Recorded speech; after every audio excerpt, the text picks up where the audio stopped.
Hello students, ये question जो आपको दिखाई पड़ रहा है इसे किसी स्टूडेंट ने मुझे डाउट क्लास में पूछा है। क्वेश्चन क्या है?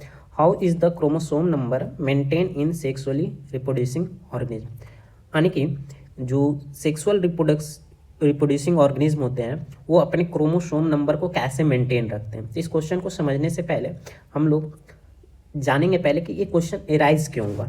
ठीक है, तो देखो सेक्सुअल रिप्रोडक्शन में होता क्या है। सेक्सुअल रिप्रोडक्शन, तो जैसा आप लोगों को पता है इसमें दो पेरेंट्स पार्टिसिपेट करते हैं, एक मेल एंड सेकेंड फीमेल।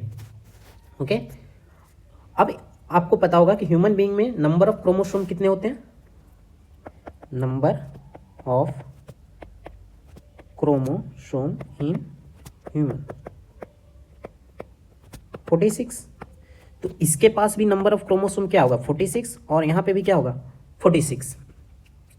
अब इन दोनों, जैसा कि आपको पता होगा, इन दोनों के फर्टिलाइजेशन से ही क्या बनता है, चाइल्ड का फॉर्मेशन होता है। और इस चाइल्ड में इन दोनों के क्रोमोसोम होंगे, इन दोनों के कैरेक्टर होंगे। तो यहाँ पे कितना आ जाएगा 46 यहाँ से पास ऑन होगा और 46 इधर से पास ऑन होगा। कितने हो जाएंगे टोटल नंबर ऑफ क्रोमोसोम 96, जो कि पॉसिबल है ही नहीं। जब भी आप पढ़ते हो ना कि maximum number of chromosome in human 46, आपने कभी नहीं कहीं नहीं पढ़ा होगा कि 47 हो रहा है। जब भी होता है तो कितना होता है 46, बट यहाँ पे कितना आ जा रहा है 96। तो आखिर इस प्रॉब्लम को सेक्सुअल रिप्रोडक्टिंग ऑर्गेनिज्म टैकल कैसे कर रहे हैं, समझ में आ रही है। तो इसके लिए हमें दो कॉन्सेप्ट पढ़ना होगा। पहला कॉन्सेप्ट जो है वो है हैप्लॉइड एंड डिप्लॉइड का concept 1, haploid and diploid. Okay, ये क्या होते हैं। तो देखो, अगर किसी सेल में, ये कोई सेल है, अगर किसी सेल में सिर्फ एक ही सेट प्रेजेंट हो, एक ही सेट प्रेजेंट हो क्रोमोसोम का, तो उसको क्या बोलते हैं haploid. One set of chromosome, one set of chromosome. But अगर दो सेट प्रेजेंट हो, ठीक है, फॉर एग्जाम्पल यहाँ पे क्रोमोसोम देखो, एक क्रोमोसोम हो गया ये, बट यहाँ पे क्या है इसका प्रेजेंट हो, तो देखो क्या हो गया, एक क्रोमोसोम एन और एन, ये क्या हो गए 2n। तो आप लोगों बोलते होंगे क्रोमोसोम, अगर आपसे ह्यूमन में पूछा जाता है तो क्या आंसर इसका करते हो, या तो 46 या फिर 23 पेयर्स। क्या बोलते हैं 23 पेयर्स। तो ये जिसमें पेयर्स में पाए जाते हैं ना वो क्या होते हैं डिप्लॉइड। क्या होते हैं डिप्लॉइड।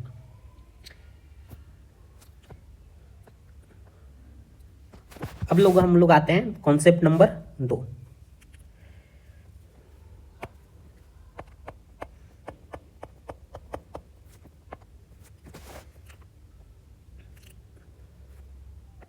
देखो, हमारे बॉडी में जो सेल डिवीजन होता है वो दो टाइप के होते हैं। पहला होता है माइटोसिस, और दूसरा जो होता है वो क्या होता है मियोसिस। क्या होता है मियोसिस। तो माइटोसिस में अगर कोई 2n सेल है ना, तो इसका जो जेनेटिक मटेरियल होगा वो भी क्या होगा 2n होगा। बट अगर मियोसिस में कोई सेल 2n है तो इससे जो डॉटर सेल बनेंगे उसमें जो जेनेटिक मटेरियल होगा वो क्या होगा n होगा, हाफ होगा।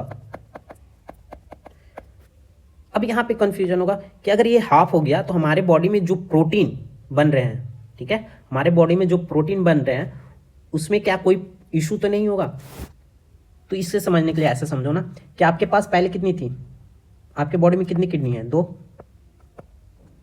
अगर एक किडनी आपका फेल भी हो जाता है, दूसरे किडनी से आप क्या कर सकते हो काम कर सकते हो। तो यहाँ पे भी क्या है एक कॉपी ही है ना, तो उतना ही पहले मेरे बॉडी जितना प्रोटीन बना रहा था, एक सेट होने के बाद भी हमारा बॉडी कितना प्रोटीन बनाएगा उतना ही प्रोटीन बनाएगा।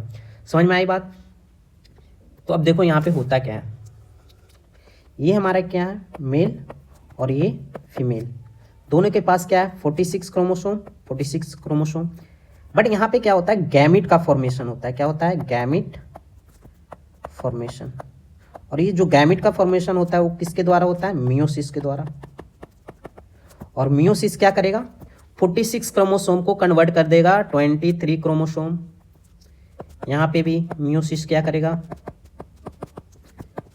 23। अब इन दोनों के बीच क्या होगा, फर्टिलाइजेशन होगा, तो जो जायगोट बनेगा वो कैसा जायगोट होगा, 46। समझ में आया, अरे समझ में आया।